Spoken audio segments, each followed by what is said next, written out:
Dans le chapitre précédent, nous avons appris à transformer des données en diagrammes interactifs avec D3JS. Maintenant, nous allons explorer un framework JavaScript très moderne. Il s'agit de Svelte. Donc Svelte permet de créer tout simplement des interfaces ultra réactives avec un code allégé. Donc il se distingue par rapport aux autres frameworks comme React ou Vue. Pourquoi? Parce qu'il a une approche assez originale. Donc au lieu d'interpréter le code dans le navigateur, il va le compiler à l'avance, et cela en JavaScript optimisé. Cela signifie moins de surcharge, des performances forcément accrues et une expérience utilisateur plus fluide quand le navigateur, cette fois, va lire ce contenu minimalisé. Donc, dans ce chapitre, vous allez apprendre à installer un projet Svelte via la commande npx digit svelte.js. Vous verrez, tout cela est bien indiqué. Vous allez ensuite explorer le fichier app-svelte qui est proposé ici, qui lui va contenir à la fois le script, le HTML et le CSS. Le tout sera encapsulé dans un composant.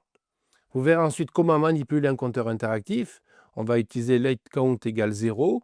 Ensuite, l'événement onClick qui va rajouter et faire une incrémentation en count++. Vous verrez, Svelte gère automatiquement le réaffichage sans DOM virtuel, ni aucune structure complexe.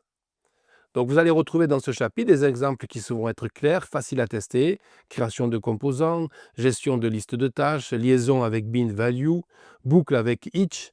Donc prenez le temps de tout copier, pas de recopier, pas copier-coller, vraiment prenez l'habitude de copier à la main, mot à mot.